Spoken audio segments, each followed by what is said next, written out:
a lot of the stuff they're doing is they keep like really drilling down on the language, and I think they're really trying to also avoid some of the things in 5e that were unintended consequences, like the rogue sneak attacking on someone else's turn. Now, I mean, but also like those unintended consequences, I don't think they were all mistakes. Like they might not have meant it, but it did make things more interesting when like the fighter battle master uses part of their action to give the rogue another sneak attack. Like it created these cool moments. So hopefully like they don't try so hard that they're going to deny these cool teamwork things that you could do where it's not like you automatically is going to happen. You have to like set it up. Yeah, and I like that kind of stuff. And we understand that once the rules are always written, there's always going to be, well, how do you play it at your table? And people are going to come up with that. And there's WotC can't stop them. Wizards of the Coast makes the rule set, but they're not coming and policing tables. So regardless of your thoughts and feelings towards, some of these changes, your table is always going to be your table. And you've got the ability to play the game however you see fit. I'm Nerdarchy Ted. And I'm Nerdarchy Dave. Welcome to Nerdarchy. For Nerds, by Nerds. All right, we got, part 3 of the latest D&D 1 or 1 D&D, playtest. And today we're going to talk about the feats and the glossary and, kind of go through the rest of this packet. Yeah, we've already covered this D&D species. We've covered the cleric. We didn't color the cleric. We covered the cleric. And now let's finish it off with the glossary. So this playtest is broken down into 26 pages. 11 through 26 is what we're going to be talking about today. The rest of that is all covered in the earlier videos. So with the feats, we only have 4 feats to really look at, and one of them is basically, what existed previously not labeled as a feat, and that's the ability improvement feat. Which was in the last playtest packet as well. And then we get 3 epic boons that are geared towards spellcasters. Or was it the one before that? It was shown before. Right. So for whatever reason, so basically stat increases has an extra step of taking a feat that gives you a stat increase, or you take a feat, or you take one of the feats instead. Capstone abilities, we've talked about this before. They've been replaced by epic boons at 20th level, and they haven't been replaced, but you get them sooner. And now 20th level instead, you get an epic boon, and they go over 3. We get 3 new ones, and one of them is kind of just like an other one that's been changed. So you've got the epic boon of fate, which has kind of been the one that's been tweaked. It was luck before, and basically it was like, oh, if you foul roll, you can drop a die 10. But now it's like you can, if someone makes a roll within 30 feet of you, I believe it is, you can be like, drop a die 10, and you can either add or subtract from what they're rolling. Yeah, so I like that, ability to kind of twist it in either direction. It doesn't, it doesn't affect me to be able to say, oh, if I'm a player and I want to affect what the DM is doing, I'm okay with that. The epic boon of recall is cool. Any spell of 5th level or lower, you can be able to cast without expending a spell slot. It's little weak sauce for a 20th level ability to be able to, I can get an extra 5th level spell. I would have liked to dial that up, but 6th through 9th are one of those things that they don't like to really mess with. And then the epic boon of True Sight, is True Sight out to 60 feet. Pretty cool. True Sight's a thing. So I think that is obviously the most powerful and most fun to play with, in my opinion. No, I have to agree. It's sometimes not even like the power level of it, like the recall boon, right? It's just like not interesting. It's not exciting. You're going to get that extra casting of a spell. Okay. Can it be useful? Sure. It's 20th level. How many more sessions do you got in your character, right? From our experience, even when we've taken characters at 20th level, we played 1 session with them at 20th level to finish off the game. Maybe other players are doing the same, but from talking to other gamers, either data that's been collected by D&D Beyond, Wizards of the Coast, we pretty much know games aren't getting played at this high level. So to get a lame, boring ability, you know, it kind of sucks because you might only use it once. If you use it ever, why not make it super cool? So I do feel that, you know, it doesn't happen all the time, but there are people out there who play a campaign that starts off at 20th level, and you might play for, you know, 6-8 sessions and, you know, get to experience what those upper level abilities look like, go up against titanic foes. But you're never going to play a long, protracted campaign with those abilities. You know, at best, you're getting that short campaign arc because there is no rule set beyond. Now, you know, there are things, you know, in the playtest that talk about gaining levels above 20, so perhaps they are looking to try and get things in there. So they talk about, well, you can get another feat after you've gained X amount of XP, you know, and whether you say you could open that up to more epic boons or whether it's only just regular feats, you know, that could be, I don't remember what's specific in the playtest, you know, but everybody's going to make their own call as to, you know, what fits at their table. They're going to try and make it a thing. We get new spell lists, which are the same from previous, so I'm breaking it down. Arcane, Divine, and Primal. I like that. It works. I like it, and I feel it divides cleric and druid in a stronger path where I felt that there were many times like, oh, I'm a nature cleric, I'm a druid, other than wild shape, like, you know. What's the difference? Yeah, and now that's Plate going to be plain now. So we are seeing a stronger difference between the two, even though we haven't even seen druid yet, by differentiating their magic. All right, so now we're going to get into the bulk of this video, and that is the glossary. There's a change log. We're going to go through the change log and see what changes we can find. Be honest with you, some of them are so subtle that I either did not find them or I'm like, this one word right here, they changed that. And some things I think is in the change log because they've added it to the document so you can see what's there. So those will kind of compare to what it currently is in the typical 5e. Yeah, so the aid spell, they added that. Two big changes: you get to affect more creatures, and it's temporary hit points. It doesn't increase your maximum hit points, so it's not as cool as it used to be. Not as cool as it used to be, but you can affect twice as many people at 6 as opposed to 3. So I think it's worth the trade-off, but it's not going to stack with a number of other abilities that we have. I don't think it's worth the trade-off. I mean, it used to last 8 hours, and your maximum hit points were just increased, so that could be a big deal, like through the course of a dungeon crawl. Sure. So when you take the attack action, you now can either, you know, stow or draw a weapon as part of that particular attack. So, like, it used to be just as part of the attack action, you could draw a weapon. Now, if you got multi-attack, you can draw a weapon draw or stow with each particular item. Yeah, so the place where this actually had the biggest effect, say you wanted to play, and it took us getting a fighting style to change this. If you wanted to play a character that fought with daggers or through daggers or through any kind of thrown weapon, you couldn't, because you couldn't draw more weapons if you had enough attacks. Right. They had to be in your hands, or at least one of them in your hand, and the other one now it's saying, nope, you can keep spitting them out as long as you have it. It just gives you more options. And there's like times where like, I want to do this or I want to do that, but my hands are full. I guess I drop my sword so I can open the door or whatever. So this is very nice. And it's funny because like, you know, you like, oh, there's a monster. I draw my sword and attack. But I'm like, oh, I want to run over to the door. I want to open the door. Well, unfortunately, you don't have a hand free, and you've already drawn your sword for the round, so you can't open the door. So, yeah, this I know a lot of DMs just kind of hand wave that kind of stuff, but I know there are DMs out there that are super particular. Well, it says in the rules you get one interact with an object. You could use your action to, you know, open the door. Oh, my God, really?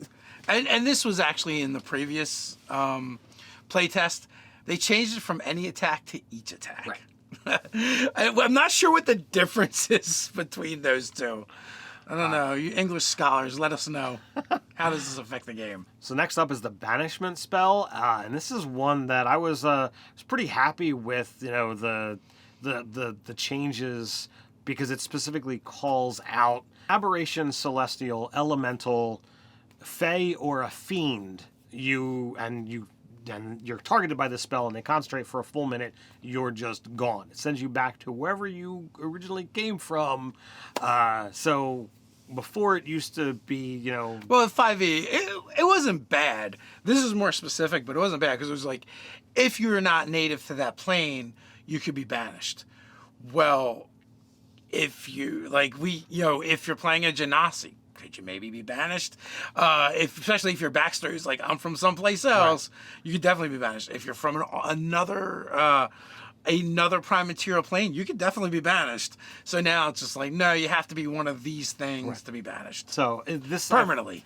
I feel like this solidifies things a little bit better and stops those cool things. And since there are those options as a player character, you know, oh, I've got the background far traveler, I've come from somewhere else, that can literally mean another plane of existence, and that can have, you know, oh, my character's now out of the campaign unless I find a way back, or they find a way to find me. Could be an issue.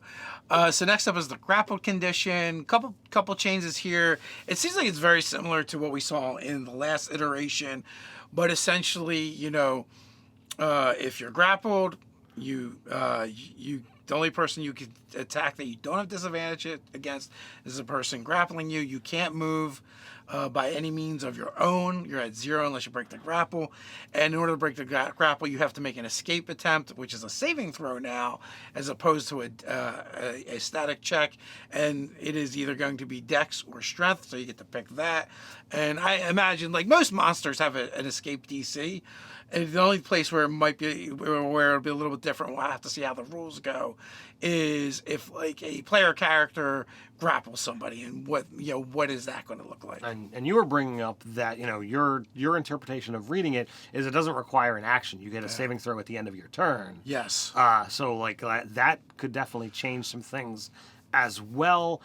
So I'm curious to see, you know, how they go on with this and get this a little bit more defined. Less the clarification happens in like the entries where you are grappled, where it states, oh, it requires an action, and this is like, oh, it requires an action, but it's going to happen at your end of your turn. You know, I guess a lot of people will probably be a fan of it being like at the end of your turn, but doesn't require an action. Right. You know, I'm okay, however, whatever direction that they want to go. I mean, after all, we've been playing 5e for how many years? Yeah. You know, with it as like, okay, well, you can choose to act or try and break. So another spell, a cantrip, actually, Guidance got overhauled again.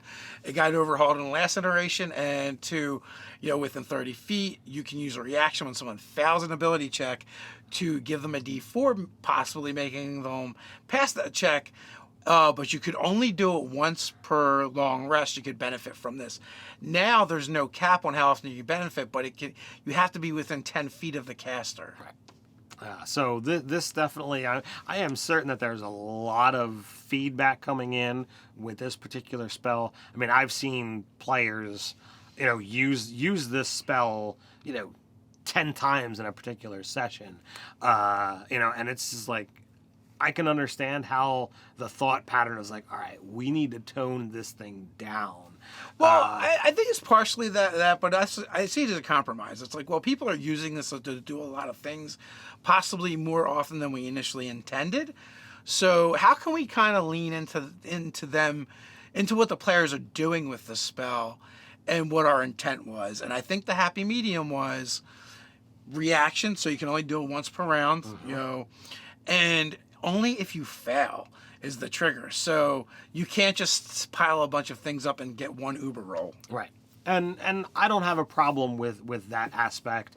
You know, I actually see the moving it closer to within 10 feet. To me, that also then means like you could possibly be in the danger zone of like, all right, you know, you're going to try and, you know, disable that trap or pick that lock or whatever have you. All right, well, I guess I got to stand close enough to help you out a little bit when you're going to make this roll. So, like... If it goes kaboom, we go kaboom. So I like and, you know, fear that aspect. So I get that change. But I'm guessing a lot of people came back and said, what do you mean once a day? And they're like, all right, how can we make this not obnoxious? Not obnoxious. So I mean, I'm still good with the once around, you know, but I do feel that the spell gets a lot of use. The only cantrip more abused than guidance is probably mending. So the next thing up is the influence action, and I couldn't find anything, that existed in any of the other previous, one D&D things. So I think this is just like, No, I did. oh, you did? Okay. What do So you got? one, so actually, it's significant because one had a chart, right? The last iteration had a chart, and be like, here are the DCs. This one is, if you try and influence someone, the DC is 15, or their intelligence, whichever is higher. Okay. So it just standardizes. It's real simple. You're the GM. What's their intelligence? Oh, it's a 10, so it's a 15. Easy peasy. And this allows you to, try and affect their mood towards you. And there's 3 different things. There's indifferent, friendly, or hostile. And just because someone is hostile doesn't necessarily mean that they're ready to attack you. Though it could be. It just doesn't necessarily mean that they're going to. Well, someone could be hostile towards you, but incapable and more at risk themselves if they attack you. So, like, they're probably not going to do that. But they're just not going to go out of their way to help you. They might go out of their way to hinder you in ways that aren't threatening to them. Yeah, it takes 15 minutes to interact with them in order to kind of get this check. And then you could try to take them from hostile to indifferent or indifferent to friendly, or spend 30 minutes and try to get them from hostile to friendly. So the next up is the light weapon property. It looks like there's some language or grammar changes, very slight, but it's a big change from 5e, where now when you make an offhand attack with a light weapon, it's just part of your attack action, doesn't require a bonus action. Way cooler this way. It always, like, there's certain classes like the rogue and the barbarian and the ranger who might want to fight with 2 weapons, but because they had things to do with that bonus action, like, that has to be delayed. Now, the only caveat is both weapons you must be wielding have to be light in order for that to happen.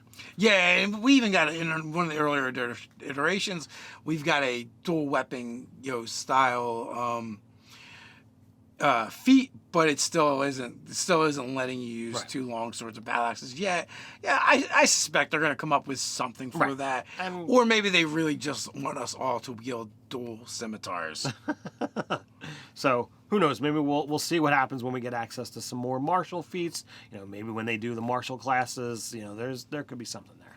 Yeah. So next up is long rest. There's a couple benefits you get from long rest. That's defined now. Restores maximum hit points if your maximum are down. Restores all your maximum, as if you got drained by undead or something.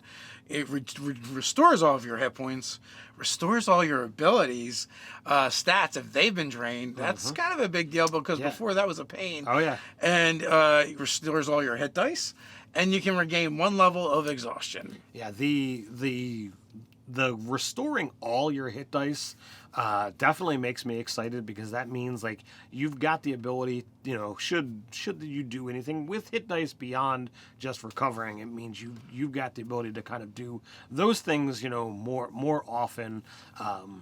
I like all that's being done here. They specifically call out a number of things that interrupt a long rest and what have you. So, like, I like the mechanics there, though I do believe before it was open to a little bit more DM interpretation. Yeah, now it's like, you must sleep for 6 hours, and then you can do then you got 2 hours of bullshit you can do. As long as it's not strenuous bullshit, you can do it. And then there's just a little bit of language stuff where before it was, you can only take 1 long rest in the 24 hours. Now you can take after you take a long rest, you have to wait 16 hours before taking a long rest again. Which is, I think, is basically saying it the same way. Right. It's more codified. Yeah. Which, I know a lot of people are happy about having that breakdown. It's like, wait a second, I have to wait 24 hours. Does that mean I'm constantly taking, people are, sometimes too particular with this stuff. So next up is the magic action, which basically means if you're casting a spell using a special ability or using an item with a magical ability, that is what that is. It used to not call out the item aspect, so it's like, oh well, if what you're doing is producing magic, you're using the magic action. Yeah, and it kind of codifies in a sense too, like from 5e, in the sense that, like, every item doesn't have to call it out now. It's just the magic use item. You're going to have to do it. So the next up is the Prayer of Healing spell. I couldn't find this one, in any previous thing. So I guess because we have cleric in our playtest, we're going to add some cleric-y spells. Prayer of Healing just used to allow up to 6 targets. Now it's your spellcasting mod. So that definitely has the ability of less targets, especially, at those lower levels. Yeah, well, it also falls on your life domain cleric list of spells as well. So also, we almost forgot to mention that you also get the benefits of a short rest. So does that mean you could also, in addition, spend hit dice? It also means certain classes are going to get their abilities back that come up back on a short rest. I don't know how many classes are going to get stuff back on a short rest in one D&D, because a lot of it is your proficiency bonus per long rest. So we'll see how much of a factor that is. But there are certain benefits from a short rest that we know you're going to get, like spending hit dice. So I would say, like, if you gain the benefits of a short rest, that means you can expend hit dice. That would be my interpretation. So I think that's the biggest, while the number of targets change, I think that adding the short rest mechanic, You can do more with it. you can do more with it. So it's 10 minutes of like, all right, let's just quick do this, and that's gonna greatly change dungeon crawls. Priest pack changes what you got, so it's like super minor. Yeah, not a big deal. What's next? Next is the resistance cantrip, and they made it way cooler than it was before. So this is now a reaction similar to guidance, but as opposed to failing an ability check, this is calling out a specific saving throw that you can add a D4 to. Yeah, a lot of these things were really tricky to use before, especially you couldn't use them in like high tension dramatic scenes in your game just because of the way that they were worded. Like, getting a bonus on your saving throw, you have to know you're going to need to make one in order to take advantage of it. So this is kind of cool. Yeah, I mean, it's a simple D4. I feel like resistance is going to be, that number one pick. So this next one should probably make you pretty happy, Ted. This is one of your favorite spells, Spiritual Weapon. I love Spiritual Weapon. I've been a fan of it through pretty much every iteration. It does specifically, just like, all of 5th edition calls out, like, it just appears the way you want it to appear. So, it doesn't have to be the typical Warhammer that it was in those earlier editions. So the biggest change with this is, used to be 2nd level spell, and every even level thereafter that you upcast it, you would get an additional weapon die or damage die of it. Now they've realized that's just not good enough, so it's every level. So if you upcast it to 4, now you're swinging 3 dice instead of the 2 dice. So if you're 7th level, you can add that extra die 8. So all in all, I'm really happy with that particular change. It still got used. I still saw a lot of people playing it under 5th, but I feel it's definitely gonna dial up even more now that it's even better. Next up, we have the study action. So study action is just basically you're going to look at your research. You're going to spend an interval of time to try and ascertain whether the information is there, and you can focus on a particular area of study. I just feel like they're trying to codify more things so that you want to go do something. Well, this is what it takes. So when they make their next video game, it'll be so much easier. And, last but not least, we have True Sight. So with this particular one, it's basically the same as, earlier iterations, but they've changed and added bolded language to be able to more define particular things that are revealed by your, by your True Sight, as opposed to it being all lumped together. It's a bolded list. I felt, it definitely cleared things up for those that are reading and looking quickly.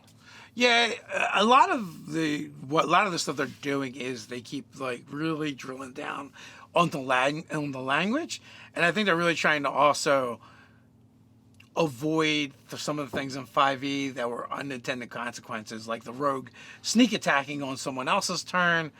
Now, I mean, but also like those unintended consequences, I don't think they were all mistakes. Like they might not have meant it, but it did make things more interesting when like the fighter battle Battlemaster uses part of their action to give the rogue another sneak attack. Like it created these cool moments.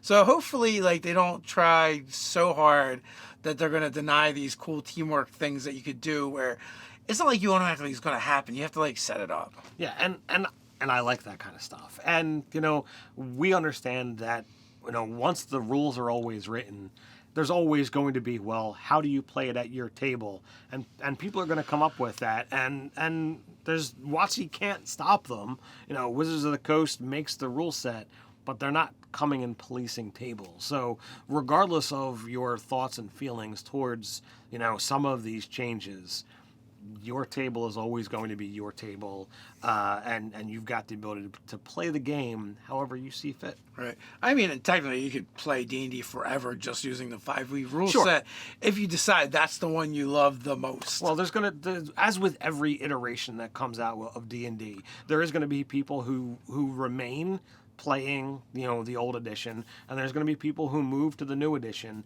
and there's going to be people who fall in the middle where it's like, I like some of this and I like some of that. I'm going to play my version here. And that's what happens. There's not as much of that, in the 4 to 5. But there were lots of people who have made all kinds of changes throughout these editions. It's true. So hey, you like this video, others like it, as well as all the great content you can find over at nerdarchy.com, why not come check us out on Patreon and support us over there. Articles like building alternate rules for tools in 5e D&D. But hey, you looking for another way to support Nerdarchy? Why not check out Nerdarchy the Store and great products like Hit Dice to Heroics. Sometimes heroes need to dig deeper and become a little more, well, heroic. From Hit Dice to Heroics as a supplement for 5th edition, there are over 40 options for spending hit dice other than regaining those hit points. Players can begin tapping into these options as soon as they hit 2nd level. Your character class and sometimes your subclass determine what options might be available to you. Channel your very vitality into Arcane or Divine Might if you're a spellcaster. A barbarian can channel even more of their mighty totem animal. Fighters are inspired to even deadlier skill with their blade.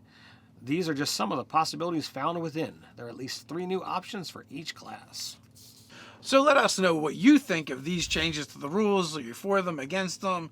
Is there something specific you're looking for? Share your thoughts and ideas with the Nerdarchy community down below in the comments. While you're down there, don't forget to like, share, subscribe, click on that notification bell. You know you want to. Quick reminder, we drop several new videos a week, so come on back. But you can't wait till then. No worries, we've got you covered. Check out D&D Rules, Rule of Cool. So until next time, stay nerdy.